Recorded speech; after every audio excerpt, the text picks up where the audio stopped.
समुद्र, जहाँ पानी का फैलाव नज़र की हद से भी आगे बढ़ जाता है, जहाँ इंसान सिर्फ एक छोटा सा कण बनकर रह जाता है। आज हम आपको एक ऐसी असली कहानी सुनाने जा रहे हैं जिसे सुनकर आपके रोंगटे खड़े हो जाएंगे। एक इंसान जिसने बिना खाने, बिना पानी, बिना किसी सहारे 438 दिन सिर्फ समुद्र पर बिताए। ये कहानी है जोसे साल्वाडोर अल्वारेंगा की। जोसे साल्वाडोर अल्वारेंगा एक मछुआरा जो एल साल्वाडोर से था। वो मेहनती, खुशमिजाज और समुद्र से बेपनाह मोहब्बत करने वाला इंसान था। 2012 की एक सुबह वो अपने साथी एज़ेकियल कॉर्डोबा के साथ प्रशांत महासागर में मछली पकड़ने निकला। एक छोटी सी नाव, थोड़े बहुत सामान और 2 इंसान। उन्हें क्या पता था कि ये सफर उनकी जिंदगी बदल देगा। समुद्र कभी भरोसेमंद नहीं होता। शुरुआत में मौसम साफ था, लेकिन अचानक काले बादल छा गए। तेज हवाएं, ऊंची लहरें और एक ऐसा तूफान जिसने उनकी नाव को खिलौने की तरह हिला दिया।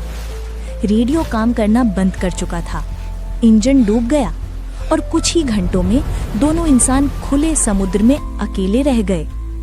पहले कुछ दिन उम्मीद के सहारे गुजरे।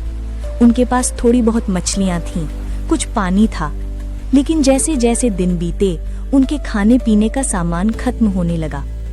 अब उन्हें जीने के लिए नए रास्ते खोजने थे। अल्वारेंगा ने समुद्र से मछली पकड़ने की कोशिश की। उसने कछुए पकड़े, मछलियां खाईं और बारिश का पानी इकट्ठा किया। लेकिन ये सब आसान नहीं था। कभी कभी कई दिनों तक बारिश नहीं होती और पानी की एक एक बूंद सोने से भी कीमती हो जाती। लेकिन इस बीच उसका साथी कॉर्डोबा हार मानने लगा। वो कमजोर हो चुका था। भूख और प्यास ने उसके शरीर को तोड़ दिया था। हिम्मत रखो। अल्वारेंगा उसे मोटिवेट करता, कहता, हिम्मत रखो, हम बच जाएंगे, बस थोड़ा और सहना होगा। लेकिन इंसान का शरीर एक हद तक ही लड़ पाता है। दिन ब दिन उसकी हालत बिगड़ती चली गई। फिर वो पल आया जब कॉर्डोबा ने अल्वारेंगा की आंखों के सामने दम तोड़ दिया।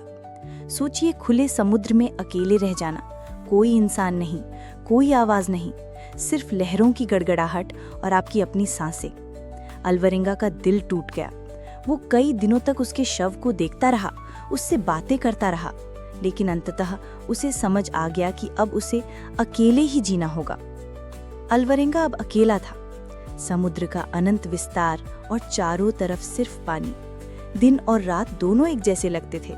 वो कभी सूरज से बातें करता, कभी तारों से, कभी अपने परिवार की यादों में खो जाता, कभी भगवान से सवाल करता। अकेलापन अब उसकी सबसे बड़ी लड़ाई थी।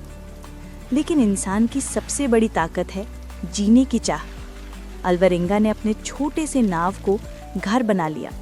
वो बारिश का पानी इकट्ठा करता, मछलियां नंगे हाथों पकड़ता, कभी समुद्री पक्षियों को पकड़कर उनका खून पीता ताकि शरीर को ताकत मिले। उसने कछुओं के कवच को बर्तन की तरह इस्तेमाल किया। हर दिन एक नई जुगाड़, और हर जुगाड़ के पीछे था जीने का इरादा। लेकिन शरीर से ज्यादा मुश्किल था दिमाग को जिंदा रखना। कई बार उसे लगने लगता कि वो पागल हो रहा है। वो आवाजें सुनता जो वहां थी ही नहीं, वो लोगों को देखता जो असल में मौजूद नहीं थे। कभी कभी उसे लगता कि शायद वो कभी बच ही नहीं पाएगा। लेकिन हर सुबह सूरज की पहली किरण उसे याद दिलाती, तू जिंदा है और तुझे लड़ना है। दिन हफ्तों में, हफ्ते महीनों में और महीने साल में बदल गए। अल्वारेंगा ने कुल मिलाकर 438 दिन यानी 1.5 साल से भी ज्यादा समय खुले समुद्र में गुजारा। सोचिए, बिना किसी इंसान से बात किए, बिना सही खाना खाए, सिर्फ अपनी जिजीविशा और हिम्मत के सहारे। कई बार वो मरने की कगार पर पहुंचा, लेकिन हर बार उसने जिंदगी को चुना। फिर एक दिन उसकी नाव एक छोटे द्वीप मार्शल आइलैंड्स के पास बहकर पहुंच गई। थका हारा, कमजोर, दाढ़ी से ढका हुआ वो आदमी लोगों को इंसान से ज्यादा भूत जैसा लगा, लेकिन वो जिंदा था। 438 दिन बाद इंसानियत ने उसे फिर से गले लगाया। जब ये खबर दुनिया तक पहुंची, लोग यकीन नहीं कर पाए। कई लोगों ने कहा ये नामुमकिन है, लेकिन अल्वारेंगा की कहानी इंसान की हिम्मत और उम्मीद की सबसे बड़ी मिसाल बन गई। उसने दुनिया को सिखाया कि चाहे हालात कितने भी कठिन क्यों न हों, जब तक इंसान हार नहीं मानता, तब तक जिंदगी हार नहीं सकती। दोस्तों, अगर ये कहानी आपके दिल को छू गई हो तो इसे शेयर जरूर करें, चैनल को सब्सक्राइब करो और अपनी जिंदगी की लय में कभी भी हार मत मानो।